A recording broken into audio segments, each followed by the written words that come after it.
नमस्कार दोस्तों, मैं आपका दोस्त अमित वत्स, फाउंडर श्री राधा रानी वेंचर्स एक बार फिर से आपके सामने हाजिर हूँ और आपका स्वागत करता हूँ आप ही के अपने यूट्यूब चैनल यूट्यूब बिज़ हंटर्स में। और जैसा कि आप सब लोग जानते हैं कि इस चैनल के माध्यम से हम लोग बिज़नेस एक्विजिशन और इन्वेस्टमेंट अपॉर्चुनिटीज से रिलेटेड जानकारी शेयर करते हैं और उसके बारे में डिस्कस करते हैं। तो जैसा कि हमने आपसे प्रॉमिस किया था कि हम आपके लिए बिज़नेस एक्विजिशन से रिलेटेड जानकारी लेकर के आएंगे। बिज़नेस एक्विजिशन, किसी भी बिज़नेस को एक्वायर करने के लिए क्या क्या चीज़ें ज़रूरी हैं, क्या क्या जानकारियाँ ज़रूरी हैं। तो जो लोग बिल्कुल नए हैं, जिनको एक्विजिशन से रिलेटेड अभी ज़्यादा जानकारी नहीं है, या जिनको इसमें जो ब्रॉडली टर्म्स यूज़ होती हैं उनके बारे में जानकारी नहीं है, उनके लिए ये वीडियो आज का हमने बनाया है।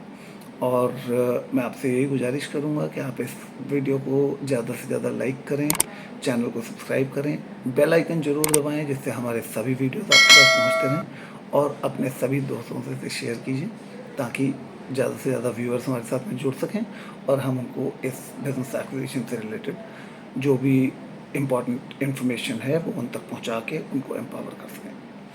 तो अभी आज हम टॉपिक लेते हैं लाइक बिज़नेस एक्विजिशन में। जैसा कि अभी मैंने आपको बताया, कुछ टर्म्स यूज़ होती हैं जिनके बारे में हमें इतनी ज़्यादा जानकारी नहीं होती, ख़ासतौर पे ऐसे लोगों को जो कि नए नए इस फील्ड में आए हैं, नया बिज़नेस एक्वायर करना चाहते हैं।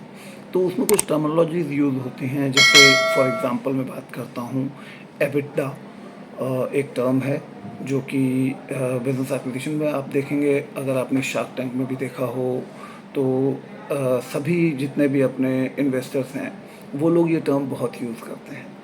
तो एबिटा बेसिकली क्या है, क्यों इसका इस्तेमाल किया जाता है, बिज़नेस एक्विजिशन में इसकी क्या इम्पोर्टेंस है। तो दोस्तों, किसी भी बिज़नेस को एक्वायर करने के लिए जब हम बोलते हैं इस बिज़नेस का एबिटा क्या है, तो एबिटा जो है उसकी फुल फॉर्म है earnings before interest, taxes, depreciation and amortisation. तो ये बेसिकली एक तरीके की आपकी इनकम है जो कि जब कैलकुलेट की जाती है तो रेवेन्यूज़ माइनस आपके जो एक्सपेंसेस हैं उनको करके जो भी आपके पास फाइनल फिगर आती है, दैट इज़ आपका एबिटा, जिसमें कि आपकी ये अर्निंग है before taxes, before depreciation, before interest and amortisation. तो ये बेसिकली एक मोटा मोटा प्रॉफिटेबिलिटी रेशो इसे कहा जाता है। इसके अलावा नेक्स्ट टर्म हमारी आती है पैट। पैट यानी कि प्रॉफिट आफ्टर टैक्सेस। तो ये आपका नेट प्रॉफिट है बेसिकली, जिसे हम कहते हैं जैसा कि इसके नाम से ही जाहिर है, प्रॉफिट आफ्टर टैक्स।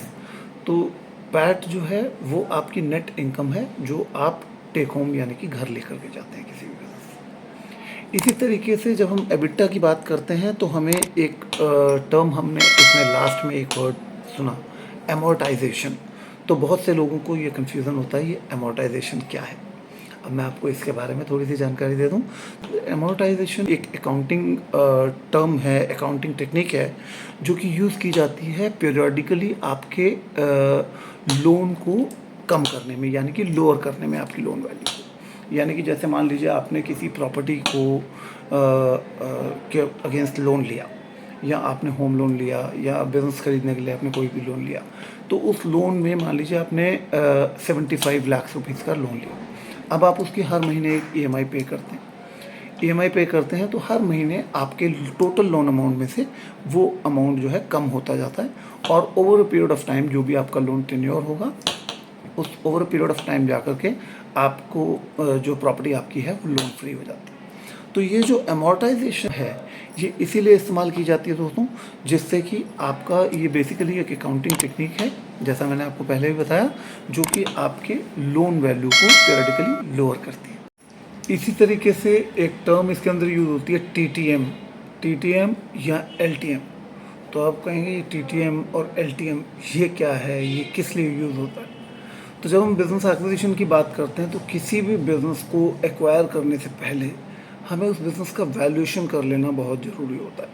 और बिज़नेस वैल्यूएशन करने के लिए, उसकी पास्ट पोजीशन जानने के लिए, लाइक बिज़नेस में कैसी प्रॉफिटेबिलिटी चल रही है पिछले 12 मंथ्स का, बेसिकली ये ट्रेलिंग 12 मंथ्स इसकी फुल फॉर्म है, TTM की, जिसे LTM भी कहा जाता है कि लास्ट 12 मंथ्स में बिज़नेस का कैसा परफॉर्मेंस रहा है, तो उसको जानने के लिए ये टर्म यूज़ की जाती है TTM रेवेन्यू, कि TTM रेवेन्यू कितना किसी बिज़नेस का रहा है लास्ट 12 मंथ्स में। तो दोस्तों, इस वीडियो को ज़्यादा लंबा ना करते हुए हम इसे यहीं पे वाइंड अप करते हैं। आज के लिए बस इतना ही। उम्मीद करता हूँ कि आपको ये जानकारी पसंद आई होगी, और अगर आप लोगों को ये जानकारी पसंद आई है और इस वीडियो को लाइक कीजिएगा, शेयर कीजिएगा और सब्सक्राइब कीजिएगा, और बेल आइकन को ज़रूर दबाइएगा ताकि कोई भी वीडियो हमारा आने वाला छूट ना जाए, जिससे कि ज़्यादा से ज़्यादा जानकारी हम अपने सभी व्यूअर्स तक पहुँचा सकें। Thank you.